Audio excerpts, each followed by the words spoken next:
Bismillah, Assalamualaikum warahmatullahi wabarakatuh. Alhamdulillah, wassalatu wassalam ala rasulillah wa ala alihi wa sahbihi wa wala. Amma ba'd, ikhwas sekalian, pendidikan menjadi hal yang utama di dalam keluarga. Tanpa pendidikan yang benar, maka susah untuk kita arahkan kemana keluarga kita bawa.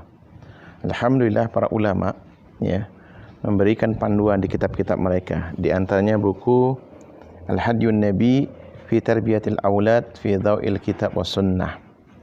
Kemudian diterjemahkan panduan lengkap Tarbiyatul Aulad. Strategi mendidik anak menurut petunjuk Al-Quran dan As-Sunnah. Karya daripada ulama besar yang baru saja wafat, yaitu Dr. Said bin Ali bin Wahab Al-Qahtani, rahimahullahu ta'ala. Ikhwas sekalian rahimani wa rahimakumullah, beliau membagi beberapa bab di sini yang insyaallah kita akan rinci atau kita akan bahas satu persatu, yaitu yang pertama dari pembahasan ini urgensi pendidikan anak di dalam Islam, yaitu perhatian besar para nabi dan rasul terhadap pendidikan keluarga dan anak-anak mereka. Ada 6 rasul yang dijadikan contoh. Yang pertama adalah Nabi Nuh alaihissalam, kemudian Nabiullah Ibrahim alaihissalam, lalu Nabi Ismail bin Ibrahim, kemudian Nabi Ya'qub bin Ishaq bin Ibrahim, lalu Nabi Zakaria dan Nabi kita Nabi Muhammad sallallahu alaihi wasallam. Ikhwas sekalian rahimani wa rahimakumullah, mungkin kita bahas satu persatu. Nabi Nuh alaihissalam, yang Allah abadikan dalam surah Hud, ayat 42 sampai 43. Diceritakan Nabi Nuh alaihissalam memanggil anaknya yang tinggal tidak serumah dengan Nabi Nuh alaihissalam. Rumahnya agak jauh. Syekh mengutip ini dari kitab tafsir, yaitu tafsir As-Sa'di, yang dikenal dengan tafsir As-Sa'di. Beliau kemudian menceritakan bagaimana Nabi Nuh alaihissalam ketika diperintah oleh Allah Subhanahu wa taala menyiapkan kapal, karena Allah akan menurunkan azabnya dan siksanya. Sudah disiapkan, namun Nabi Nuh alaihissalam sebagai seorang ayah ingat, ketika semua di sekitarnya sudah naik kapal, ingat anaknya. Nabi Nuh alaihissalam kemudian mencari anaknya, ketemu dengan anaknya, lalu Nabi Nuh memanggil, wahai anakku, ayo ikut bersama kami. Jangan ikut orang kafir sana ini. Tapi apa jawab anaknya ini? Kata anaknya,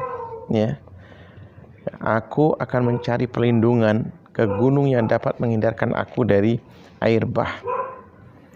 Nabi Nuh alaihissalam kemudian mengatakan, tidak ada lagi tempat berlindung dari sisa Allah pada hari ini, selain Allah yang Maha Penyayang, dan gelombang menjadi penghalang antara keduanya, maka dia termasuk yang ditenggelamkan. Ikhwas sekalian rahimani wa rahimakumullah, anaknya Nabi Nuh alaihissalam tenggelam. Kemudian Nabi Nuh ditegur oleh Allah Subhanahu wa taala, ketika Nabi Nuh mengatakan bahwasanya Allah wa nada Nuh rabbahu faqala,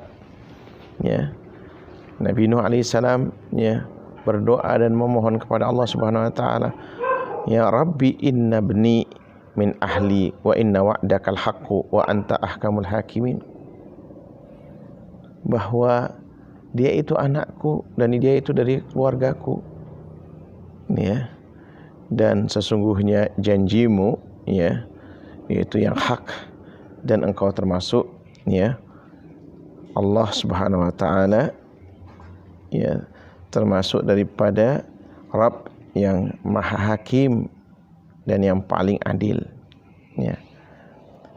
Namun ikhwas sekalian rahimani rahimakumullah, Apa jawab Allah Subhanahu wa taala? Dan inilah yang pelajaran terbesar buat kita.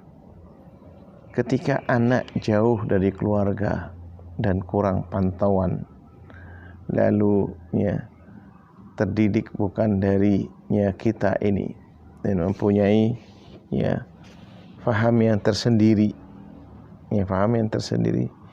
maka Allah Subhanahu wa taala pun mengatakan, wahai Nuh, dia bukan dari keluargamu. Dia mengerjakan satu amalan yang ghair saleh, yang kurang baik.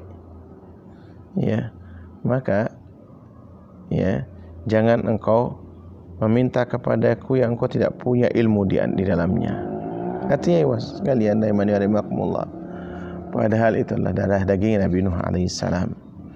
Namun ketika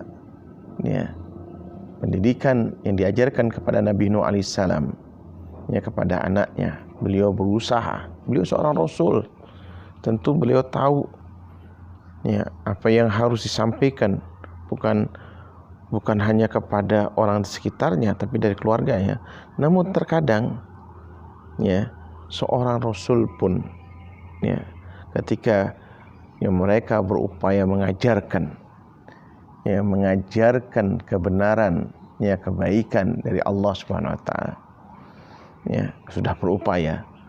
Namun kalau takdir Allah mengatakan lain, maka dia tidak akan.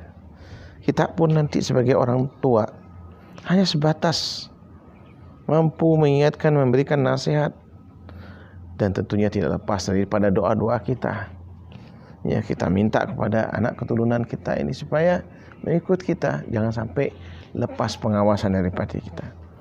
Adapun nanti mungkin hasilnya wallahu alam, kita tidak tahu. Seperti kejadian daripada Nabi Nuh alaihissalam ini yang Allah abadikan di surah Hud ayat 45 dan 47 ini, yang mana usaha sudah, namun hasil Allah yang menentukan.